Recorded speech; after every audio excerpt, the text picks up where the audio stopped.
Hi guys, welcome to this session in Microsoft Excel.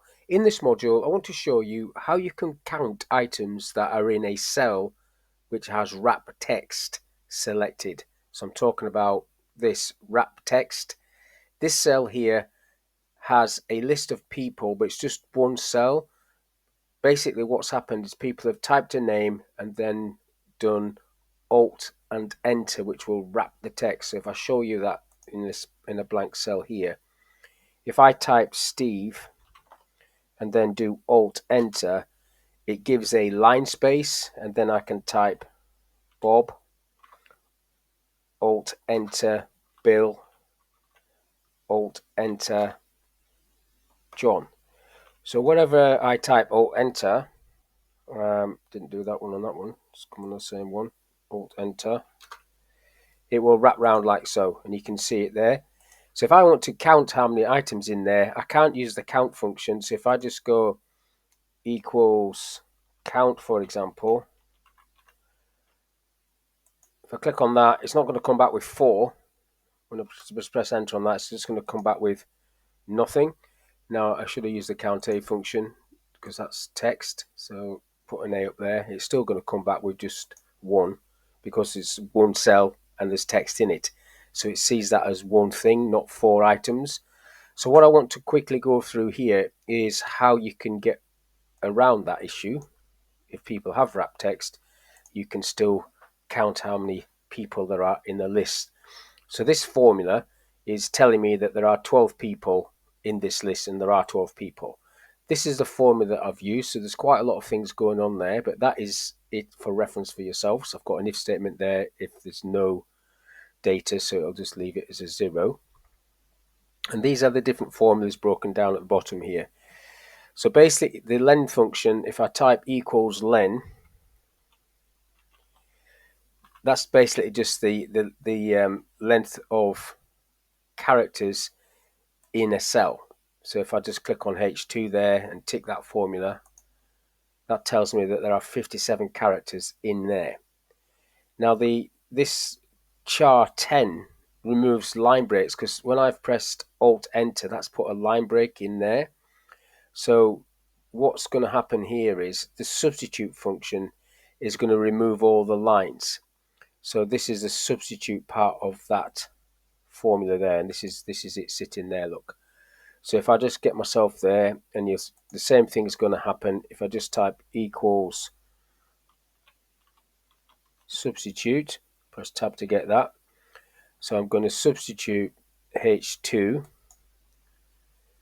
I clicked on H2, comma, with the character 10. So I need to type that, open the bracket, 10, so that's the line space character, and then I need to do a comma, and then I'm going to leave that blank, close that bracket.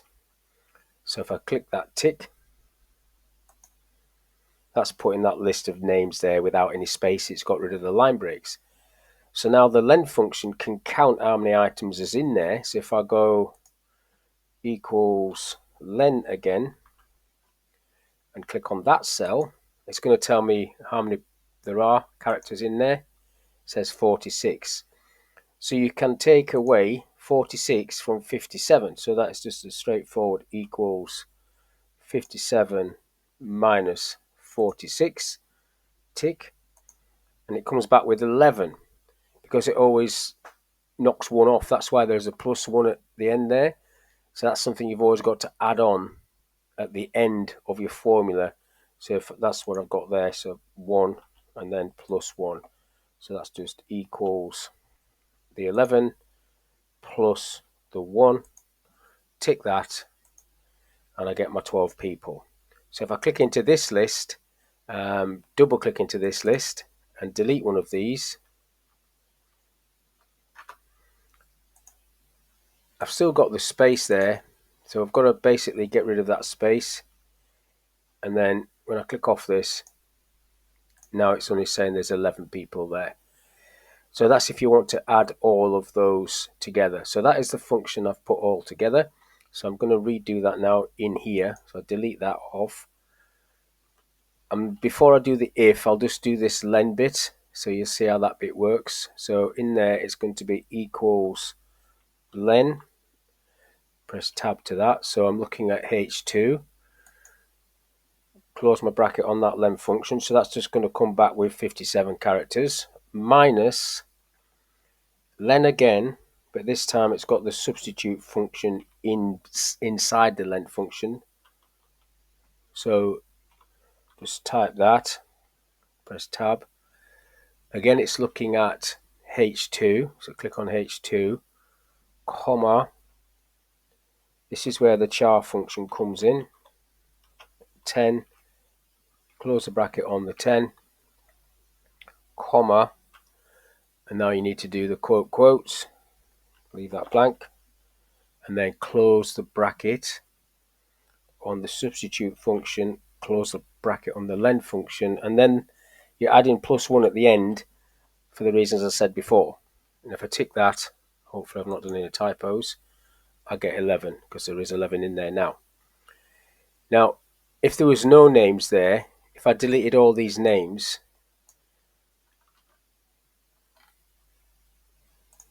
it's still telling me that there's one person booked there because of that plus. So you've just got to be careful of that. If I put 1 in there, it's still saying 1. So just be careful of when it's got no information. That is why I've got this if statement on the beginning. So if I go back into this, I don't want to say 1, so I'm going to put an if statement there. So if I go if, open bracket, h2 equals 0, which is blank, comma, put a 0, comma, otherwise do all of that, and then I'm going to close a bracket at the end after the 1.